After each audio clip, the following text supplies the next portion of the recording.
Bon, pour la solution là de la retraite, du pouvoir d'achat, tout ça, ça peut servir pour les retraités, mais ça peut servir aussi pour ceux qui sont encore en activité. Euh, Souvent, on a peu d'activités hors de notre travail et on manque d'occupation.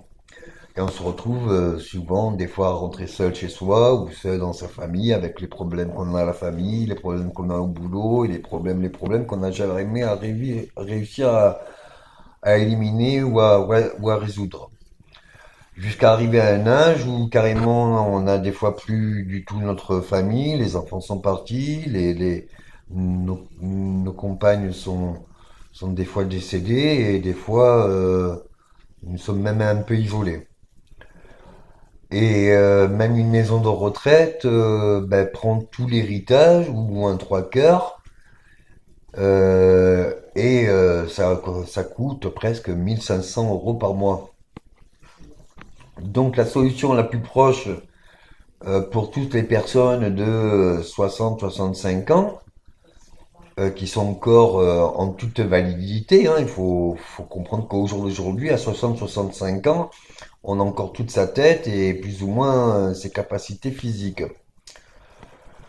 Donc, je propose de faire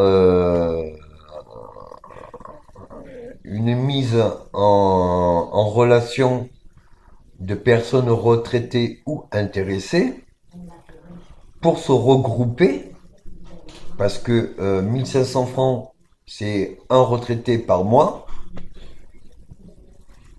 Ce même retraité, à l'année, ça fait 15 000, et 10 retraités, ça fait 150 000.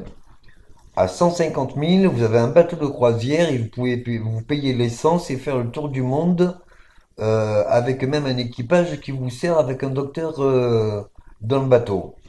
Mais ça peut être valable sur un terrain, une maison, une colocation, ça peut être un village de retraités, ça peut être aussi bien plus agréable que de finir dans un lieu médicalisé, maison de retraite, enfermé avec la perte de ses moyens, la perte de ses capacités de jugement ou d'action, la perte de parole ou de pensée ou de pouvoir contrôler sa vie ou la décider. Et ça nous concerne tous parce que on, on vit tous de jour en jour et il faut trouver vraiment une solution parce que les systèmes qu'il y a eu jusqu'à aujourd'hui, les maisons de retraite, c'est comme les prisons, c'est des lieux qu'on n'a pas encore solutionnés et pourtant beaucoup de personnes y sont passées et elles en ressortent jamais ou alors elles en ressortent vraiment très très très très dur passage. Donc du coup, il faut trouver une alternative et la plus grande alternative pour une personne âgée qui a 60 ou 80 ans au jour d'aujourd'hui, lui dire qu'on va la mettre dans une maison de retraite à plein-pied, médicalisé, avec des lits médicalisés, avec une clim, avec... Oui, c'est bien, c'est des services, c'est des services. Enfin, ils ont connu aussi, quand ils étaient jeunes, les maisons cabanons et l'électricité, c'était 2-3 heures avant d'aller se coucher, et encore quand il avait. Donc à un moment donné, revenir aux sources, c'est pas la technologie qui nous a permis d'être en vie au jour d'aujourd'hui. Donc les villages retraités en forêt, ben, ça peut être très intéressant parce que vous pouvez avoir très bien des retraités dans des chalets. Et après, au-delà de 10-20 chalets de retraités, vous pouvez avoir des chalets où ils peuvent se regrouper, et plus les chalets des personnes que les retraités se mettent en commun pour payer personnes de soins, infirmiers, docteurs sur place, animateurs, tout ce que vous voulez, hein, pour permettre la sortie de cet isolement de ce qui nous échappera pas à nous tous et de cette solitude dévastatrice qui fait tous les jours des milliers de morts, la dépression de l'âge et les douleurs que ça incommode.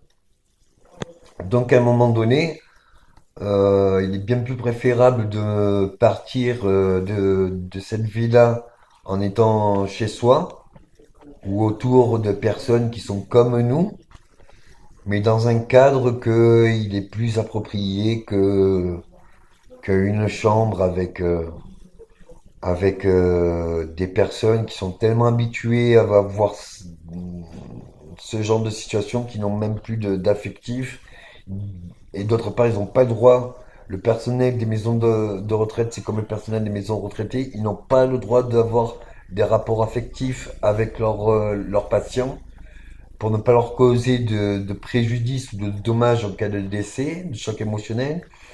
Donc très vite on se ferme le cœur et je vous assure il y a des choses dans les maisons de retraite ou dans les hôpitaux qui sont vraiment affreux à voir. Je vous le dis pas en prison, c'est pire. Il n'y a aucun droit de l'homme qui est respecté dans toutes les prisons et pratiquement de partout sur Terre. Donc à un moment donné, il faut trouver des solutions adéquates utilisant les moyens du bord. Ben, les moyens du bord, c'est les moyens qu'on a, hein, on va faire avec les moyens qu'on a. Donc on va utiliser ce qu'on a, mais au lieu de l'orienter dans ce qui existe et qui ne correspond pas à la décence euh, de la situation, et bien créer une autre situation pour un autre lieu, pour une décence et une dignité, au respect de retour aux sources, des origines, mais aussi une sortie de l'isolement, une sortie de la solitude et un cadre de vie quand même respectable, naturel, biologique, avec des potagers, avec un petit poulailler, un petit élevage, un petit tout, un petit ci, un petit là. Des, des endroits où ils peuvent se réunir pour parler, pour discuter, pour parler un peu de tout et de rien. Des, voilà, des villages de retraités. Vaut mieux un village de retraités comme on pourrait dire un quartier de retraités. Mais un quartier, ça me dérange parce que c'est souvent en ville ou autre, alors que les villages, c'est souvent à la campagne, donc beaucoup plus proche de la nature.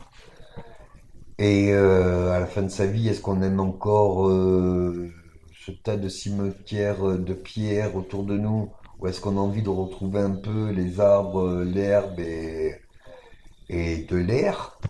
De la rivière, ben du coup oui, peut-être que plus on vieillit, plus on en a rien à faire de la technologie et de toute l'évolution de la société. Et vous voyez bien que chaque personne âgée a beaucoup de mal à s'adapter à des nouvelles modes de vie. Mais par contre, revenir en arrière, ils sont tous plus ou moins d'accord. Ils en rêvent. À nous, maintenant de la trente quarantaine d'années, à faire, si on est en action et en potentiel d'action, à créer cela au moins pour nos parents, parce que ils le méritent, ils nous ont éduqués, ils nous ont nourris quand on ne pouvait pas se nourrir, ils nous ont aidés quand on ne pouvait pas nous aider, ils ont toujours veillé sur nous. Donc c'est pas un gouvernement ou quoi que ce soit qui doit le faire, c'est nous à nous réunir en tant que adultes responsables, déjà à faire le lien avec nos parents, parce que des fois c'est compliqué à un certain âge d'avoir encore des contacts faciles avec la famille, pour des raisons personnelles à chacun. Mais perdre ses parents, c'est comme perdre ses enfants, c'est la pire épreuve d'une vie. Et Et après la perte, on se dit, le remords et la culpabilité est tellement grande qu'on se dit non, non, j'aurais dû agir avant.